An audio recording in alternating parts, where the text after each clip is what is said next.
संसार का मन से त्याग कर दो और प्रेम से अब मन बचे हुए समय को, अरे बुढ़ापा आपकी 70 साल की उम्र हो गई, अब बताओ कितनी बची? ज्यादा से ज्यादा 10 साल, ज्यादा से ज्यादा 15 साल, अब समय कम बचा है और अधिक 20 साल, इतनी कम उम्र है आपकी। अब भजन में मन लगाओ, संसार का त्याग करो। और एक बार मनु शत्रुपा घर से निकलकर जंगल में जाकर आपने तप किया। करहि आहार साक फल कंदा, सुमिरहि ब्रह्म सच्चिदानंदा। अब मनु शत्रुपा दोनों जंगल गए घर से निकलकर और प्रेम से भगवान में मन लगाते हैं। और क्या करहि साग, सूखी साग खाते हैं, पत्ते इत्यादि तोड़ लेते हैं, जंगल के फल खा लेते हैं और खा पी कर प्रेम से भजन करते हैं। कौन सा मंत्र? ओम नमो भगवते वासुदेवाय, 12 अक्षर मंत्र पुनि उपजहि सहित अनुराग। वासुदेव पंकरुह दंपति मन अति लाग।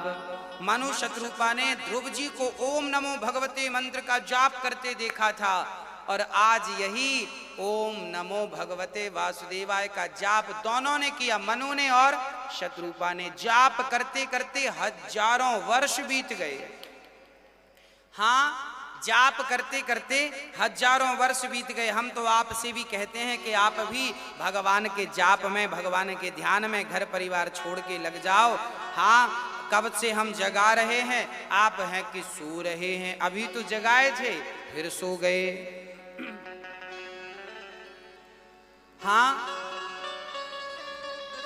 अभी तो जगाया तुझे, अभी तो जगाया तुझे, फिर सो गया। उठ परदेसी तेरा वक्त हो गया। अभी जगाए थे कि संसार से मन हटा लो। जागा हुआ कौन है? जिसने संसार से मन को हटाकर भगवान के चरणों में मन को लगा दिया, उसे तो जागा हुआ मानो। और जो अभी भी बुढ़ापे में भी भोगों में लगा हुआ है, इसे मानो कि ये अभी सो रहा है। अभी तो जगाया तुझे हो, हम परदेशियों की यही है निशानी। आए और चले गए, खत्म कहानी। आए और चले गए, खत्म कहानी। आए और चले गए, खत्म कहानी। कोई चला हंसते हंसते, कोई चला हंसते हंसते, कोई रो गया। उठ परदेसी तेरा वक्त हो गया। हम परदेसी हैं, आए चले जाएंगे। सही सही बात यह है कि जाओ, उस देखिए मौत आए उसके पहले आप अपनी सारी तैयारी कर लो। मौत के पहले कोड़े मारकर मौत देवता यमराज आपको ले जाए, चलो बहुत देर से रह रहे हो। हाँ, संत गाते हैं कि कोठरी खाली करा ली जाएगी, जब तेरी डोली निकाली।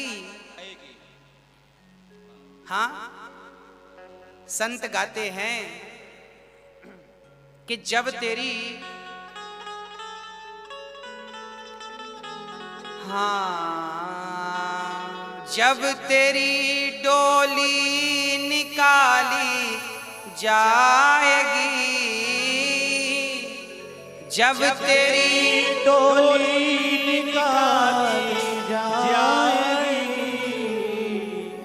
जब तेरी डोली निकाली जाएगी, बिन मुहूर्त के उठा ली जाएगी, बिन मुहूर्त के उठा ली जाएगी। धन सिकंदर का बड़ा सब रह गया, धन सिकंदर का पड़ा जब रह गया, धन सिकंदर का बड़ा सब रह गया, मरते दम लुकमान भी ये कह गया। क्या ये घड़ी हरगिज न टाली जाएगी, ये घड़ी कौन सी? मृत्यु की। ये घड़ी हरगिज न टाली जाएगी, जब तेरी डोली निकाली जाएगी, जब तेरी डोली निकाली। हाँ जी, इसलिए ओम नमो भगवते वासुदेवाय की नौका पकड़ी मनु शत्रुपा ने, और इस मंत्र का जाप करते करते हजारों वर्ष जब बीत गए, 6000 वर्ष बीत गए। हाँ हाँ हाँ, जब 6000 वर्ष बीते तो परिणाम क्या हुआ? तपस्या बड़ी कठिन, शरीर सूख गया। देखिए, भगवान को पाने के लिए सुखाना पड़ता है, त्याग तो करना ही पड़ता है। जब त्याग किया, शरीर को सुखाया, तब मनु शत्रुपा के सामने भगवान नारायण प्रकट हो गए। बोलिए लक्ष्मी नारायण भगवान। कैसे लग रहे हैं भगवान? जब भगवान आए मनु शत्रुपा के सामने तो नील सरोरुह नीलमणि, नील नीरधर श्याम। कितने सुंदर हैं भगवान! भगवान के नीले कमल, नीलमणि और नील जलयुक्त मेघ के समान कोमल प्रकाशमय सरस श्याम वर्ण सुंदर श्याम से शरीर की शोभा हो रही है। श्याम सुंदर, इतने सुंदर हैं, घुंघराले से बाल, बड़ी बड़ी बड़े बड़े नेत्र और पतली सी कमर। ठाकुर जी के गले में माला पड़ी है वैजंती की, और अद्भुत कमल की माला सुंदर शोभा पा रही है। इतना सुंदर रूप स्वरूप जब देखा, तब भगवान ने कृपा दृष्टि डाली और मनु शत्रुपा कृपा दृष्टि से हृष्ट पुष्ट हो गए। और भगवान ने कहा, मनु जी वरदान मांगो, क्या चाहते हो? तब मनु जी बोले कि चाहूं तुम ही समान सुत। देखिए, मनु जी से सीखना चाहिए कि भगवान से मत मांगो, भगवान को ही मांग लो। मनु शत्रुपा से कहा वरदान मांगो, तो मनु जी ने कहा कि हमें आप जैसा, आप इतने सुंदर हैं और आप जब पुत्र बनकर आएंगे कितने सुंदर लगेंगे, तो हम चाहते हैं कि आप जैसा हमें एक बच्चा मिल जाए, छोटा सा बालक मिल जाए। अब भगवान ने विचार किया, मेरे जैसा कौन है? भगवान जैसा कोई नहीं। भगवान बोले तो ठीक है, मेरे जैसा मैं कहाँ खोजता फिरूंगा, एक काम करो, मैं ही आपका पुत्र बनकर आऊंगा। लो भैया, कितनी चतुराई से भाई बेटा बाप से कहे कि अगले जन्म में हम तुम्हारे बाप बनेंगे, तुम हमारे बेटा बन जाना, तो अच्छा नहीं लगेगा। अब मनु जी तो बेटे हैं ही, सबके पिता भगवान। अब वो डायरेक्ट कैसे कहें कि तुम हमारे बेटे बन जाओ, तो वो इनडायरेक्ट कहते हैं आप जैसा बेटा चाहिए। भगवान बोले तो हम ही हैं हमारे जैसे। अच्छा फिर भी आप कह रहे हो, भगवान बोले मैं भी आऊंगा और मेरे जैसे को भी लाऊंगा, अर्थात मेरे जैसा स्वयं राम थे, वही मनु दशरथ बने और वही शत्रुपा कौशल्या बनी और वह राम बने। और चूंकि कहा था पिछले जन्म के मैं अपने जैसा भी लाऊंगा, तो राम जैसे भरत थे, भरत भी बिल्कुल राम की 2 कॉपी थे, राम जैसे ही दिखते थे और स्वभाव भी सेम वैसा ही था। तो राम जी 4 रूपों में प्रकट हुए हैं। एक बार मनु शत्रुपा के तप के कारण भगवान को राम बनकर मृत्यु लोक में आना पड़ा। वह निर्गुण, वह निराकार, भक्तों के वश में होकर जब भक्त कहता है कि आप मेरे बेटे बनकर आना, तो भगवान को आना पड़ता है। इसलिए भगवान राम का अवतार हुआ। तो राम जन्म के हेतु अनेका, राम जन्म का एक कारण नहीं है, अनेकों कारण हैं। ये रामचरितमानस में लिखा है। श्री शंकर जी माता पार्वती से कह रहे हैं बहुत सारे कारण हैं, एक और कारण है राम के आने का। बोले कौन सा? बोले एक सत्यकेतु नाम के राजा थे, उन राजा के पुत्र का नाम था प्रताप भानु। प्रताप भानु नाम के एक राजा थे। इनके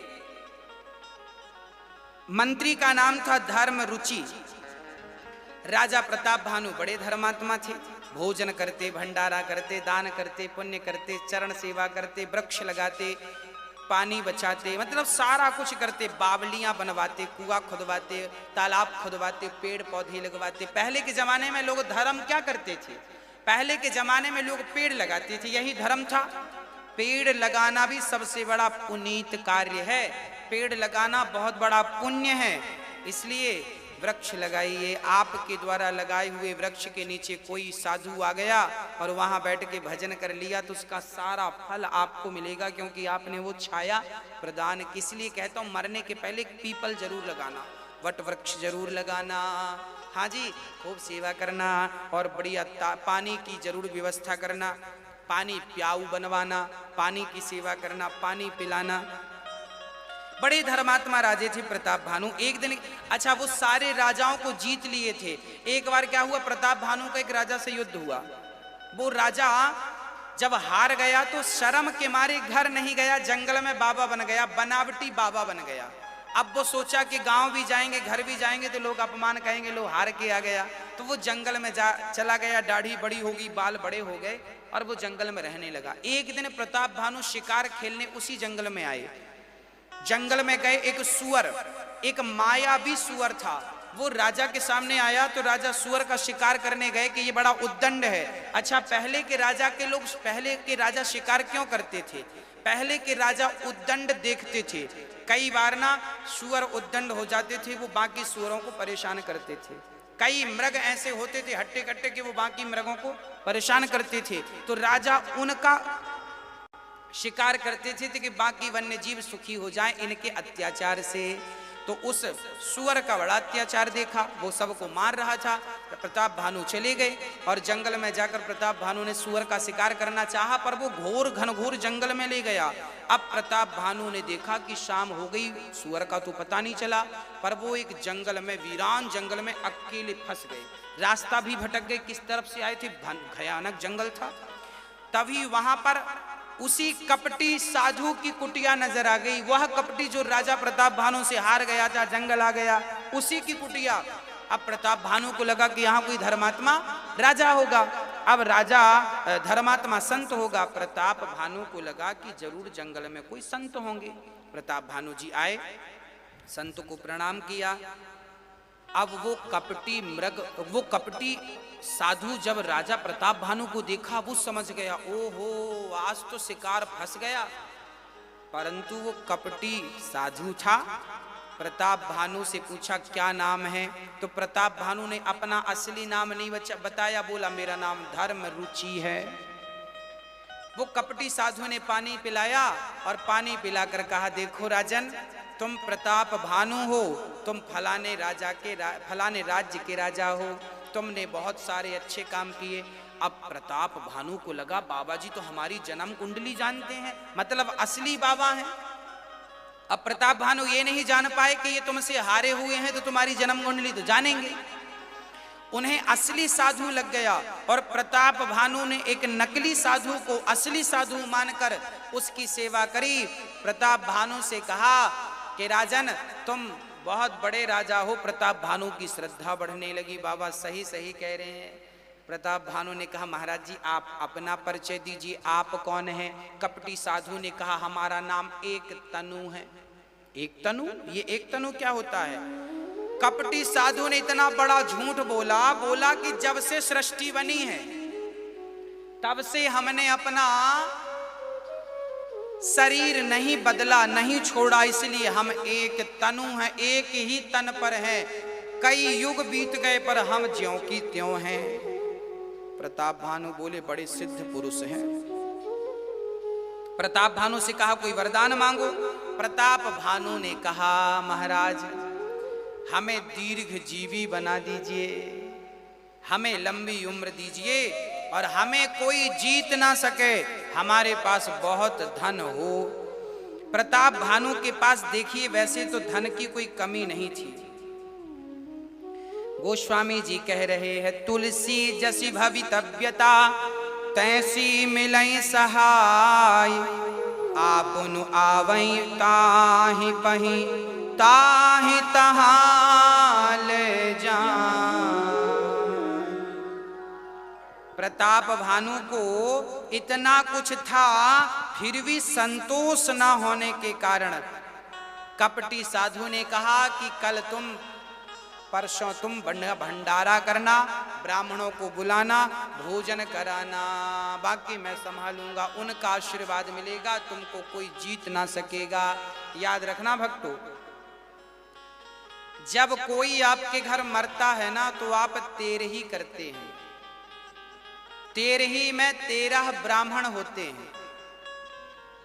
तेरही में 13 ब्राह्मणों को आपने खवा दिया तो तेरही सफल हो गई। ब्राह्मणों को खवाने से क्या कहते हैं, ब्राह्मण के मुख से ही आपके पितर खाते हैं, ब्राह्मण के मुख से ही भगवान खाते हैं। इसलिए ब्राह्मणों को खिला दिया। तेरही में बहुत ज्यादा झंझट करने की जरूरत नहीं है, बहुत खर्चा ना करो, केवल 13 ब्राह्मणों को खवाओ। आप फिर संपन्न हैं तो फिर बड़ा भंडारा करो, और संपन्न नहीं है तो कम से कम 13 ब्राह्मणों को खिला दो। उनकी जूठी पत्तल से कौआ खाएगा। अभी यहाँ पर रोज भंडारा हो रहा है ना, तो हम रोज देखते हैं कि यहाँ 500 लगभग 500 लोग रोज खा रहे हैं। इनमें छोटे छोटे बच्चे हैं, बूढ़े लोग हैं, संत हैं, विकलांग हैं, असहाय हैं। आज हमारे पास एक सज्जन आए, उन्होंने कहा महाराज जी हम इतने गरीब हैं कि हमारे पास गैस भरने के पैसे नहीं हैं, हम तो रोज आपके यहाँ से भोजन ले जाते हैं और अपने बच्चों को, परिवार को खिलाते हैं। अर्थात आपका दिया हुआ जो अन्नदान है ना भक्तों, वो ना जाने कितने परिवारों का पेट भर रहा है। अभी लॉकडाउन में और भी लोगों का रोजगार चला गया है। हाँ, यहाँ पर टमटम चलाने वाले, रिक्शे चलाने वाले, मतलब यहाँ गरीब से गरीब लोग भी हैं। सबका रोजगार अभी समाप्त है, क्योंकि लॉकडाउन में कौन भला घर से बाहर निकलेगा। तो अब सबके ना ये स्थिति है, खाने की भी दिक्कत है। परंतु आप सभी के स्नेह से और आप सभी के प्यार से यहाँ जो भंडारा चलता है ना, उससे बहुत दुआएं मिल रही हैं, बहुत आशीर्वाद मिल रहा है लोगों का कि आप बच्चों का, बच्चों के साथ बूढ़ों का, साधुओं का, विकलांगों का, सबका सहायक, सबका सहयोग कर रहे हैं। आप सभी के द्वारा ये भोजन का जो वितरण हो रहा है ना मेरी माँ, मुझे लगता है कि इसी वितरण से हमारे और आपके पूर्वज भी तर जाएंगे, इन्हीं के द्वारा इनका भी कल्याण हो जाएगा। कहते हैं जब हम किसी को खिलाते हैं तो हमारे पूर्वजों को भी मिलता है और हमें भी यहाँ से जाने के बाद मिलता है। जो अन्नदान करता है उसके घर में कभी अन्नपूर्णा माँ की कमी नहीं होती। इसलिए थोड़ा ही सही अन्नदान सबको करना चाहिए और आपका दान वृंदावन पहुंचे और यहाँ सेवा में लगे, इससे बड़े सौभाग्य की क्या बात है। साधु संत खाएं पिए। हाँ, तो प्रिय भक्तों, प्रताप भानु ब्राह्मणों को भोजन कराते हैं। उनके भोजन पे तभी वो कपटी ऋषि ने, वो मायावी राक्षस था, उससे आकाशवाणी करा दी कि ब्राह्मणों जिस भोजन को तुम कर रहे हो उस भोजन में मांस है। सारे ब्राह्मणों ने श्राप दे दिया, राजन तुमने हमें मांस खिलाने का प्रयास किया, अब हम तुम्हें श्राप देते हैं, तुम राक्षस हो जाओ। तो संत ब्राह्मणों के श्राप के कारण प्रताप भानु रावण भय, और रावण जब बने उनका भाई फिर कुंभकर्ण और उनका पूरा परिवार राक्षस हुआ प्रताप भानु का श्राप के कारण। और इस प्रकार से रावण जब बने तो रावण ने वरदान मांगा। कुंभकर्ण और विभीषण ने एक साथ तपस्या की। विश्रवा के बेटे हैं रावण और वरदान मांग रहे हैं। ब्रह्मा से कहा हम अमर हो जाएं। ब्रह्मा बोले अमर तो नहीं हो सकते। तब कहा कि हम ऐसा वरदान दो कि हम काहू के मरहि न मारे, बानर मनुज जाति दुई बारे। हम किसी से ना मरे। ब्रह्मा बोले ये संभव नहीं है। तो रावण ने कहा फिर हम मनुष्य और बंदर से मर जाएं, क्योंकि इन्हें तो हम खाते हैं। ठीक है, एवं अस्तु भगवान ने कहा, ब्रह्मा जी ने। अब कुंभकर्ण ने कहा कि हमें 6 माह तक, वो ये बोला तब सरस्वती आकर बैठ गई वाणी में और कहने लगा कि 6 माह तक हम सोते रहें, एक दिन को जागें। जबकि कहना ये चाहता था कि हम एक दिन को तो सोएं और 6 महीने तक जागें। ब्रह्मा जी बोले कि ये इतना एक दिन में ही इतना खा जाता था कि 1 लाख 2 लाख लोग खाते होंगे एक दिन में। इतना एक दिन में ही अकेला खा जाता था, इतना खाता था। अब वो वरदान मांगा, सोने का सोता रहा। गए विभीषण पास पुनि, कहूँ पुत्र वर मांग, ते ही मांगेऊ भगवंत पद, कमल अमल अनुराग। विभीषण से वरदान मांगने को श्री ब्रह्मा जी ने कहा पुत्र वरदान मांगो। विभीषण ने कहा प्रभु मैं राम की भक्ति करता रहूं और मुझे नेत्रों से राम का दर्शन हो, यही वरदान। भगवान बोले तथास्तु। अब रावण लंका का राजा बना। चर्चा ये है कि लंका भगवान शिव ने बनवाई थी स्वयं को रहने के लिए, पर रावण ने मांग ली और रावण उस लंका पर रहने लगा। और रावण की लंका में फिर बाढ़े खल बहु चोर जुआरा, जेलम पट पर धन पर दारा, माँ नहीं मात पिता नहीं देवा, साधुन सन करवा वही सेवा, जिनके यह आचरण भवानी, ते जानहु निश्चर सब प्राणी। रावण के नगर में चोर बढ़ गए, जुआरी बढ़ गए, जुआ शराबी जुआरी लंपट स्त्री लंपट भोगी बढ़ गए। मतलब सारा पापाचार दुराचार। रावण यज्ञ नहीं करने देता, कथा कोई नहीं कहेगा। यज्ञ करने से देवी देवता यज्ञ के माध्यम से ही खाते हैं। याद रखना भक्तों, जब आप यज्ञ करते हैं, जब आप देवी देवताओं को भोग लगाते हैं तो इसी माध्यम से देवी देवता खाते हैं। स्वर्ग में कोई खेती नहीं होती, याद रखना। स्वर्ग में सुख तो है, ऐशो आराम तो है, पर वहां खाने के लिए कहां से, यहां मृत्यु लोक से ही जाता है। आप लोग जब देवी देवताओं की उपासना भोग लगाते हैं ना, जो जो खिलाते हैं वो वहां जाता है और आपका दिया हुआ देवता खाते हैं। अच्छा, देवताओं की टोटल कितनी जनसंख्या है? बोले देवताओं की 33 करोड़ जनसंख्या है। कहते हैं ना 33 करोड़ देवी देवता। जैसे मनुष्यों की पृथ्वी, हमारे भारत की कितनी जनसंख्या है? हमारे भारत की लगभग 132, 35 और 37 करोड़ आबादी लगभग, अभी 35 थी अब बढ़ गई होगी, तो लगभग 135 करोड़ आबादी भारत की है। तो देवताओं की कितनी आबादी? मात्र 33 करोड़। तब थी जब वेद पुराण लिखे गए थे। अब और बच्चे कच्चे हुए होंगे, सब बढ़ गए होंगे। जनसंख्या तो सब जगह बढ़ रही है। हाँ, जल्दी से कानून लाना चाहिए जनसंख्या नियंत्रण का। वैसे देवी देवताओं ने तो लगाया होगा नियंत्रण का कोई कानून, इसलिए वो 33 ही रहते हैं। हाँ, कई लोग कहते हैं महाराज जी 33 करोड़ देवी देवता। हाँ भाई, देवी देवताओं की उम्र, जो देवी देवताओं की जनसंख्या हो भाई, इंद्र का बेटा, फिर उनके बेटा के बेटा के बेटा, फिर अग्नि के बेटा के बेटा, फिर वायु के ये बेटा बेटी बढ़ते बढ़ते 33 करोड़ हो गए, तो कौन सा आश्चर्य है? ये सबके बच्चे के नाती के पोते के सब ये हैं, ऐसे 33 करोड़ हैं। हमारे भगवान तो एक ही है, नारायण। ये देखिए, देवता हो, देवताओं का डिपार्टमेंट अलग है और भगवान अलग है। भगवान नारायण है, ये सब देवता है। देवता तो इनके बच्चे भी होते हैं, ये भी रहते हैं। चलिए, हाँ, अब इस प्रकार का आप समझ रहे हैं। अब कंस, रावण बड़ा अत्याचारी हो गया। अब इंद्र आसन पर विजय प्राप्त कर लिया। तब सारे लोग स्तुति करने लगे, हे भगवान पृथ्वी आई, और स्तुति करने लगे, जय जय सुर नायक, जन सुखदायक, प्रणत पाल भगवंता,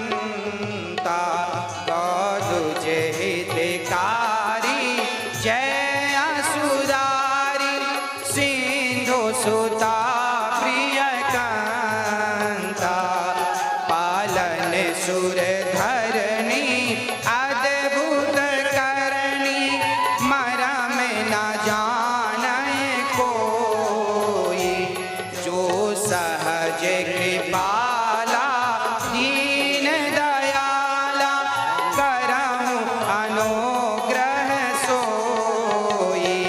जय जय अविनाशी सब घटवासी, व्यापक परमानंदा, अविगत गौतीतम चरित पुनीतम, माया रहित मुकुंद, जेहि लागे विरागी अति अनुरागी, विगत मोह मुनि वृंद, निशिवासर ध्यावहि गुण गण गावहि, जय सच्चिदानंद।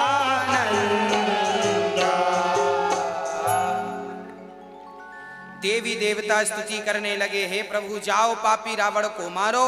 जब देवी देवताओं ने जय जय करके स्तुति करी, तब भगवान बोले चिंता ना करो। दशरथ जी महाराज के मन में गिलानी हुई, मेरा बेटा नहीं है। तब दशरथ जी गुरु जी के पास गए, गुरु महाराज ने यज्ञ किया। यज्ञ भगवान ने प्रकट होकर खीर दी, और जब खीर दी तो खीर खाने से तीनों रानियां गर्भवती हो गईं। और समय आने पर कौन सा महीना आया, क्या दृश्य था, जरा सुनिएगा कि जोग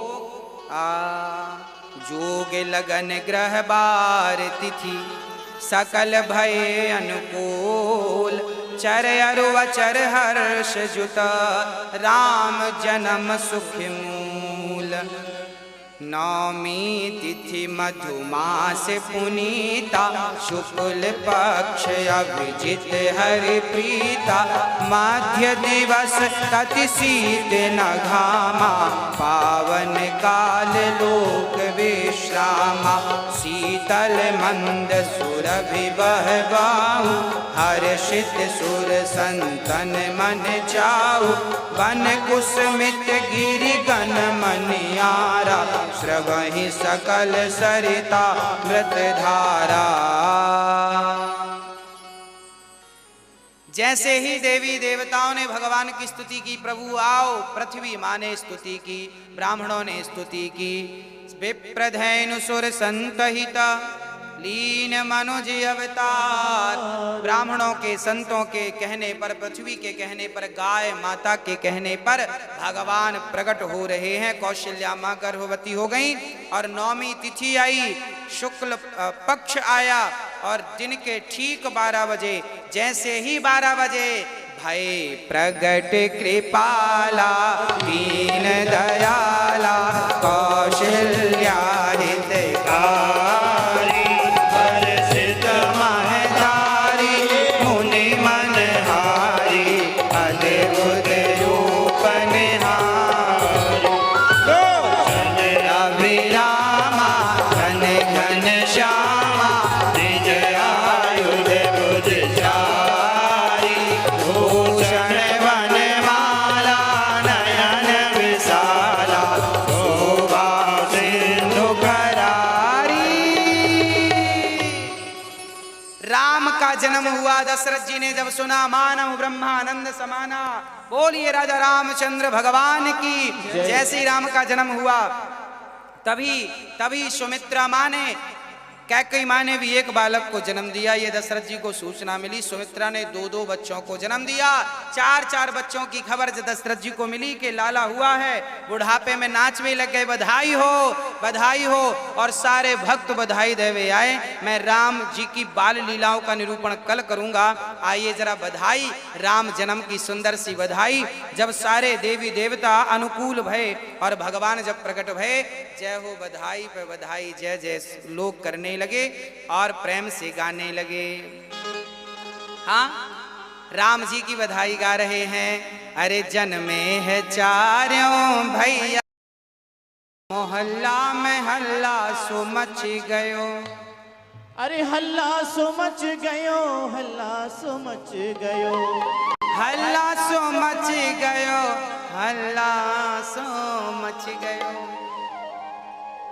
जायो यशोदा ने लल्ला जायो कौशल्या ने लल्ला, मोहल्ला में हल्ला सो मच गयो। जायो कौशल्या ने लल्ला, मोहल्ले में हल्ला सो मच गयो। जायो कौशल्या ने लल्ला, मोहल्ला में हल्ला सो मच गयो। जायो कौशल्या ने लल्ला, मोहल्ला में हल्ला सो मच गयो।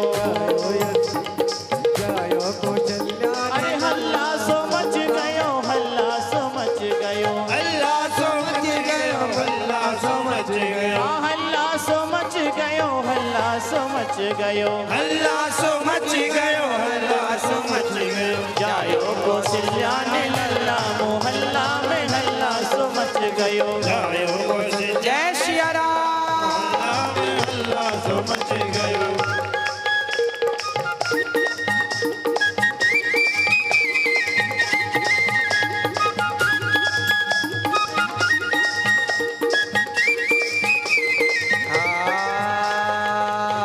आइए बड़े प्रेम से आरती उतारते हैं और लाला के जन्म की बधाइयाँ सारे लोग दशरथ जी को दे रहे हैं। बधाइयों के बाद बाल लीलाओं का निरूपण। कल की कथा शाम को होगी 3 बजे से 6 बजे तक, तो आप ध्यान रखें और प्रेम से आरती उतारें।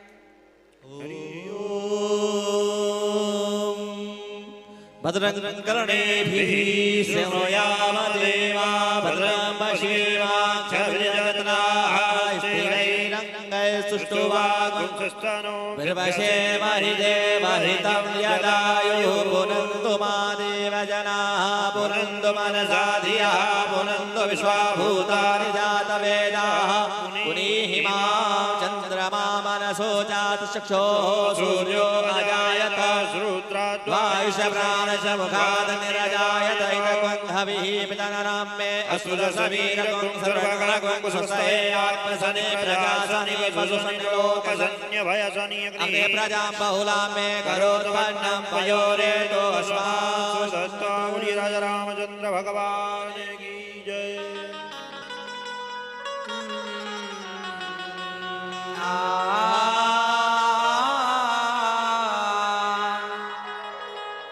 मन में बसा कर तेरी मूर्ति उतारूं मैं रघुवर, तेरी